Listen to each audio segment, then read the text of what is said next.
I'm Dan Pascone, CEO of Tailored Wealth and host of the Making Sense of Your Money podcast, where every conversation is built around one idea: that your money is a tool to design and live your version of a rich life. So if you're a high performing professional who's good at what you do, but privately wondering whether you'll ever stop feeling locked into that intensity, the hours, and the pace, this one's for you.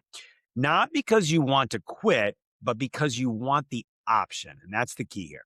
So today I'm doing a solo episode and I'm breaking down a concept that has quietly reshaped how we approach planning here at Tailored Wealth.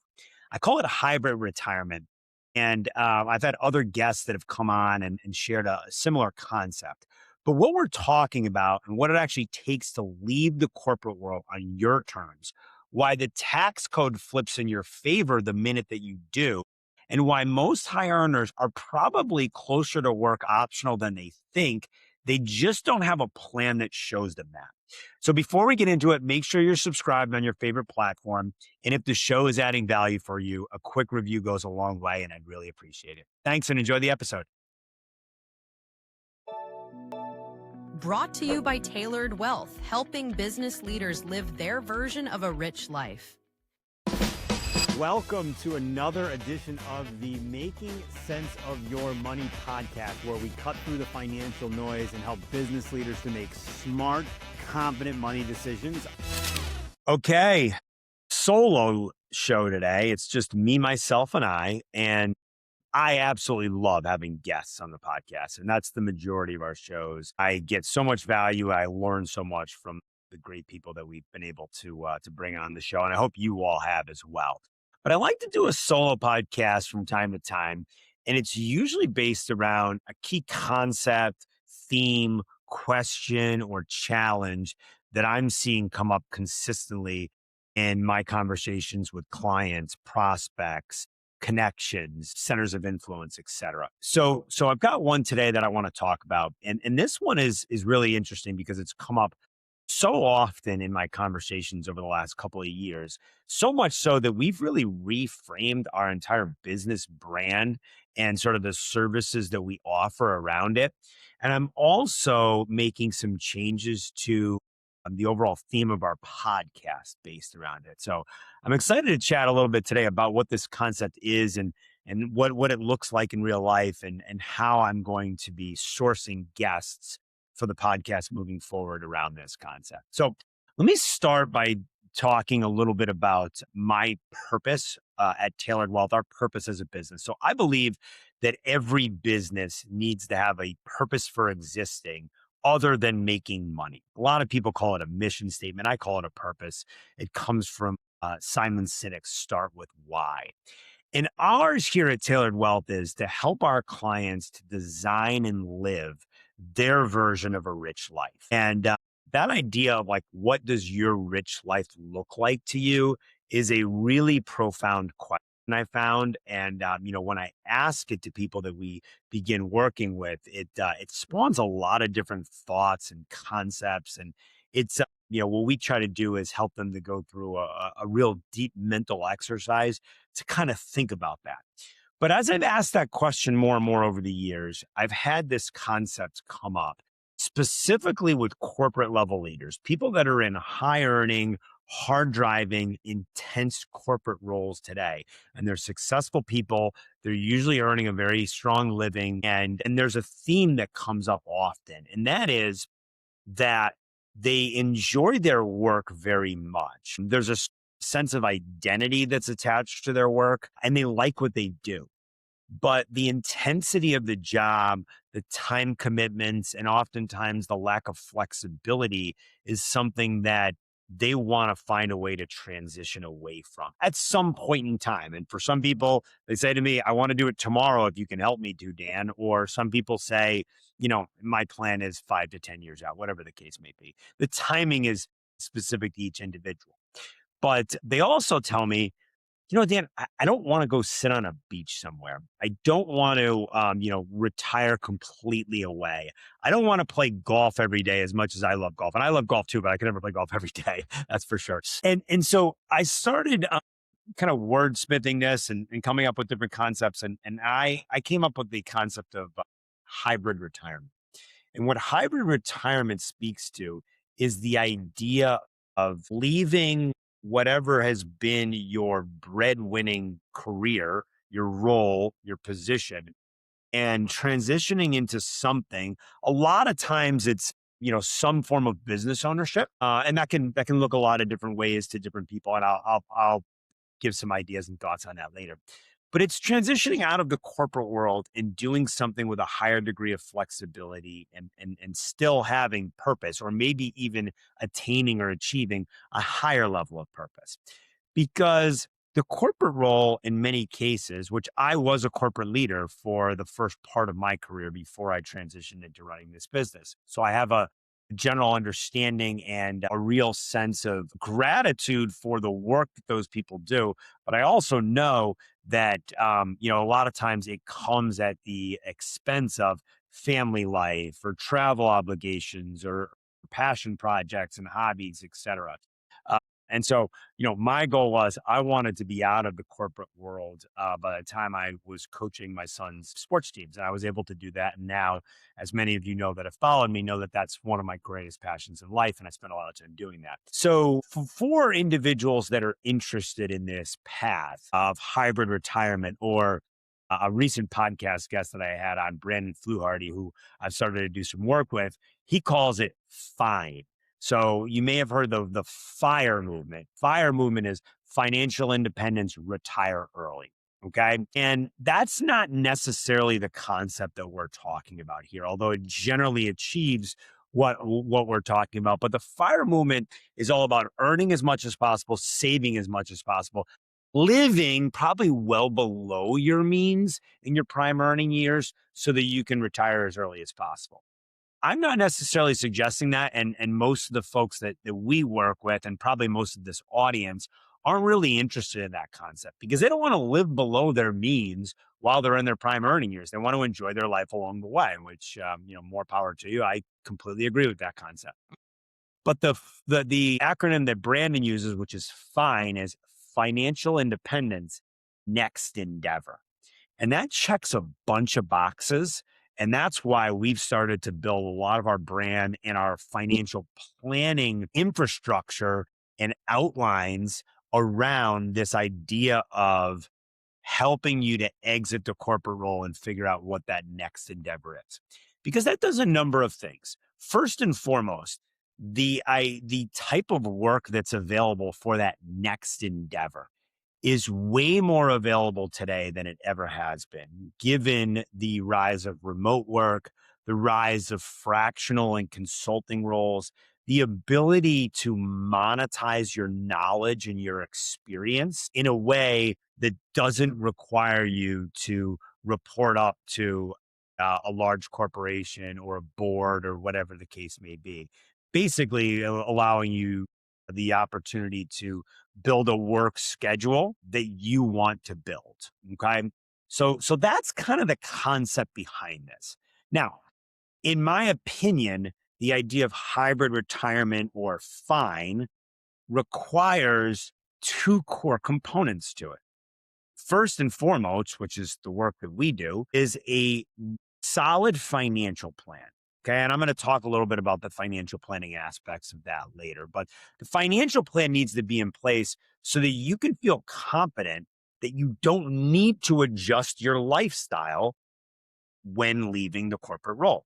Because in the discussions that I have and the many people that I speak with, there's a bit of a fear of losing that paycheck, that your lifestyle may change, or that you could potentially experience financial hardship if you no longer have that, in many cases, strong paycheck, strong compensation plan coming in for you and your family every single month or every 2 weeks. And the reality of it is if planned properly and saved properly, and a plan that's built around how to access your investment portfolio prior to the traditional retirement age of 65 or at least 60. In many cases, we're talking about helping people achieve this in their 50s or even 40s, right? If the investment portfolio is properly structured, you have the ability to access it and to generate income in a hyper tax efficient manner, which is a key component of this, to bridge the gap between the time that you want to leave corporate and that traditional retirement phase. Okay. So that's one of the ideas around the financial plan. The second is what I just started alluding to. The minute you leave the corporate role, I always tell folks the tax code was written for business owners. Okay. The people that get the worst end of the stick as far as the tax code is concerned are high earning YouTube professionals. They get the worst treatment when it comes to overall taxes. But the minute you leave the W 2 role, whether that's to completely retire, if that's your choice, or to do something more passively on your own terms, where you get a chance to sort of write the playbook a bit, the tax code opens up significantly. You have so much more optionality about how you take income, and most importantly, when you take income. And because you have that flexibility, you're able to do a lot of things with your investments strategically in years where you have that control over your income. So I like to talk about three different phases of earning for the individuals that are interested in this hybrid retirement concept. You have your W 2 years, which are high earning, but in most cases have very little control. Okay. Then you have the tax control phase, which is the time frame between when you leave the W 2 role and the beginning of either Social Security and or required minimum distributions for your pre-tax retirement funds. Okay.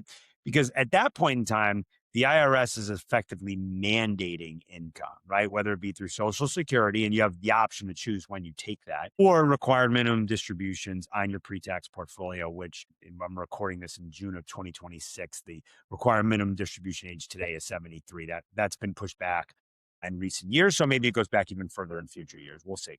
But you've got those three phases. U2, tax control, IRS forcing income. The tax control phase is the phase that most people are entering into when they're starting to put together this hybrid retirement path. Okay, so understanding sort of what your cash flow situation looks like, how your assets are currently aligned from a pre-tax, taxable, and future tax-free perspective. If all of that is done really efficiently and well planned out, and what I found is that achieving financial independence and the concept of what I call work optional, right? So work becomes now optional. That is more attainable than most people think. Now, it's not necessarily attainable for everyone at the same period of time, but most of the corporate leaders I speak with have, if they have a well designed plan, have more leniency and more optionality to choose when they leave the corporate role because they have built work optionality. So that's the whole concept here, is to find a way to build work optional. And that is a lifestyle that I see many of the folks that I speak with looking to achieve. And for the folks that I have seen achieve it over the last few years, I have been really inspired, frankly, by the quality of life that they've experienced. And that goes back to my firm's core mission statement, which is to help you to design and live your version of a rich life. So I'm super passionate about this concept.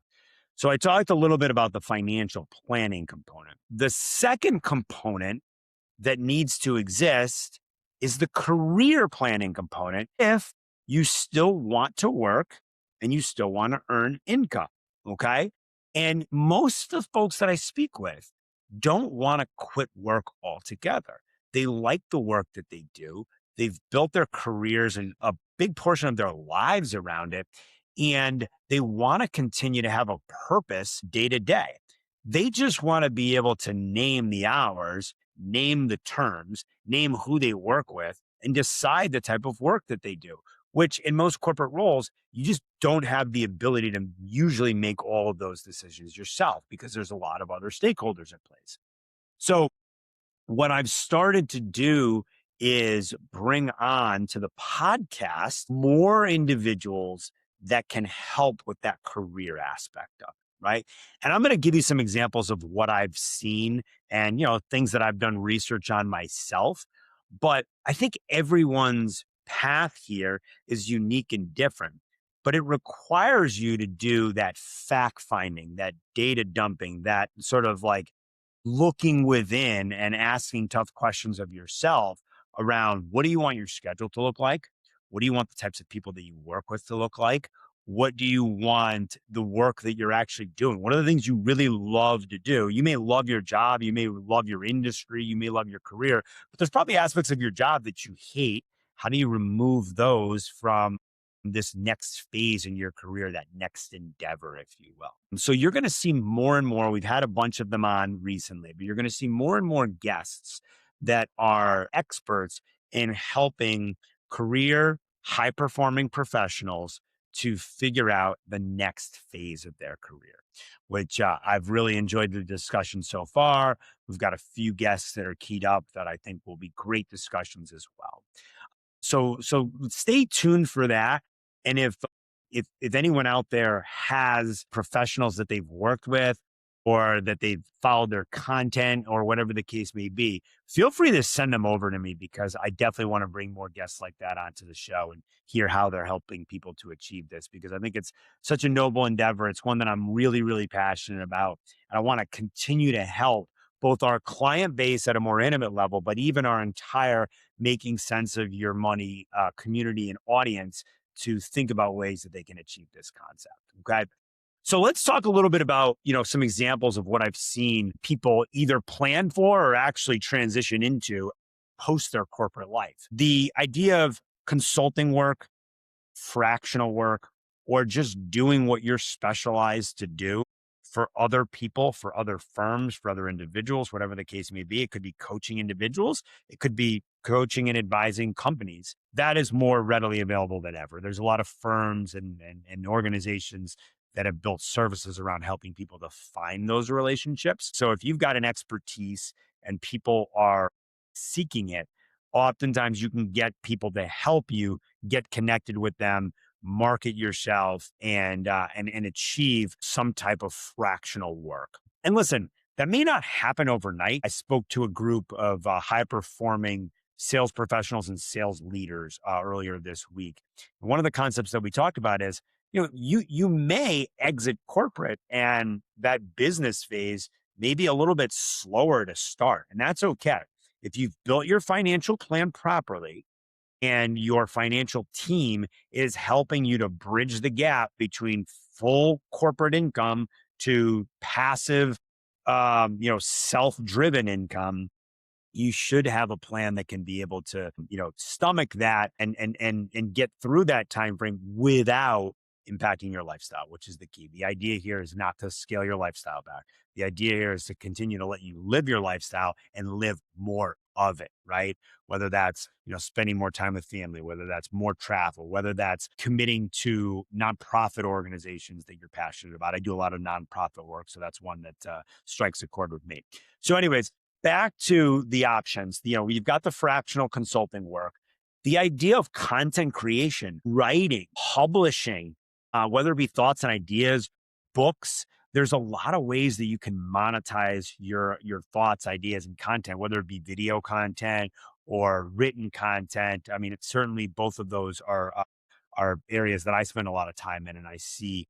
While we don't necessarily look to monetize our content today, I see others that have done that, and they've done it, at a very, very high level, and with not an exorbitant amount of time spent on it. So that's another one. Then there's this whole idea of business ownership and investing in businesses. A book that my wife and I read is Main Street Millionaire by Cody Sanchez, and she's got a great following right now. And that's one that if you're interested in some level of business ownership, that's one that I would read. The other one is Buy Then Build. Buy Then Build is the other book that I've read on this concept that I would recommend if folks are interested in some level of business investment. And listen, running a business is not for everybody. I'll tell you that from experience. It can be a hard thing to do. But if you do it purposefully, especially if you buy into a business that's already cash flowing and you're not going through the startup phase, the expertise that many corporate leaders have can be really, really valuable in sort of these main street style businesses. And what I like about the main street concept is these are oftentimes businesses that corporate leaders are investing in that are to some degree AI and tech proof. In fact, if you digitize and bring some AI and tech into them, they can be all that more valuable long term. And there's this dynamic of the baby boomer generation retiring. And I've talked to a couple of folks, we've had a few on our show actually, that are experts in helping folks to either buy or sell their business. And they've given me a number of different stats around the number of baby boomers that are looking to retire and sell their businesses. And many of them don't have a plan for passing it down to the next generation or, giving it to their kids or whatever the case may be. So they're looking to sell the business. They're looking to get something for it. And someone that wants to come in with a fresh set of eyes, with a different skill set, can really provide a lot of value. And there's really the opportunity to do that both on a full-time basis or potentially on just a very part-time basis where you're hiring an operator to run the business day to day. So that's an interesting concept that I've seen. Franchisees, owning a franchise is another one that I've seen be really, really valuable. Especially we have a lot of folks in our community that are go-to-market professionals and leaders and have sort of that sales and marketing gene. If you've got a proven business model and it's all about just getting out there and marketing it and getting connected with the right people, a lot of times that's work that folks really enjoy doing if you do have that skill set and that background. So those are a few that have come to mind. But we're gonna source and we're gonna bring on other professionals that can even speak to other ways that you can think about what that like post corporate career looks like. But regardless of all of that, my biggest advice would be if this concept rings true to you, if this concept strikes a chord, and if you think it's something that you want to consider, start to build the plan now. And I really should say plans, plural. The financial plan first, so you can understand what's really possible and what your time frame looks like. What we do is we build cash flow analysis. And the cash flow analysis tells us what's possible. And then we back into the tax plan and the investment portfolio to help you get there. Okay. But regardless of that, you have to have a financial plan so you can feel confident that when you make that move, when you leave the corporate walls for the last time, so to speak, that you know your financial plan is in place and that it's not going to impact your lifestyle and your family. Okay. And then the second piece is once you have an idea around what that could look like, whether it might be a year, 3 years, 5 years, 7 years, 10 years, it doesn't matter. But that can give you the time frame that you're going to map around building and understanding and thinking about and training and learning on what that next career role may be. So I always emphasize to folks, start the work now. Sometimes I bring this topic up to people and they say, well, I'm 5 years away from wanting to leave corporate. Great. Start now. Start the financial plan now and start the career plan now. Because you know what? If you start it now, 5 years from now, you're going to be well prepared and you may already have a source of revenue coming in. And oh, by the way, what I've seen happen is sometimes people say they're 5 years away. We do the financial plan. They start to build a career plan. They're really 2 years away. And then all of a sudden they start to look around at their life and say, you know what? That's 3 more years that I could be spending active time with my kids before they move out of the house. Or that's 3 more years that my spouse and I could be traveling. Or that's 3 more years that I could dedicate to a project that I'm very, very passionate about. Everyone's goals and objectives here are unique, but going through the financial planning process and the career planning process is the critical component here. So those are my thoughts. Hybrid retirement is what I call it, but I really like the acronym FINE, Financial Independence Next Endeavor. For the many folks that I connect with and communicate with on LinkedIn, I found this to be a concept that is very, very attractive to most. And like I've said, the ones that I've seen do it have experienced a really, really high quality of life. I'll give you a couple of quick stories to leave you on. I'm working with a new client right now who has recently done this. Now he's a little bit later. He's in his late 50s or early 60s. And what he said to me was, Dan, I wish I had made this type of transition 5 to 10 years ago. It would have made for a better family dynamic. It would have made for a better personal life. So he's become a big advocate for this, and he's running his own consultant business now. He loves life, but he says, my only regret is I wish I had done it earlier. And then I had another friend of mine who is a high level corporate leader right now, and we reconnected recently, and he expressed gratitude, but also, a little bit of, fear of missing out. I told him how engaged I am with my son's sports, and he said, "Man, I've been trying to do that for my kids for a while, but I just can't. I can't find a way to get home in time from the office to be able to do that on a regular basis, and I really wish I could." So those kinds of stories are what light me up to help people to achieve this level of freedom, initially financially, but then most importantly from a lifestyle and a time perspective, because that's the most finite resource that we have. So I'll leave you with that. I would love to hear some feedback from anyone that listens to this. You can always find me on LinkedIn at Dan Pascone. You can find our content community at makingsenseofyourmoney.com. That's where we have the YouTube channel, the podcast, and the newsletter. So if you're on the newsletter, you can always reply directly back to me. All responses come to me. And then our core website is yourtailoredwealth.com. So any of those are places you can find me and get connected. If this concept resonates and you want to either learn more about it or share your own experiences, and I'd love to have some folks that have achieved this concept come onto the podcast and talk about it, frankly. Or if you know or are a professional that helps people to, achieve kind of that next career step and ultimately move toward their version of a rich life. So anyways, thanks for putting up with me solo this week. I hope you enjoy it, and look forward to engaging with many of you on the platforms that I mentioned. Cheers.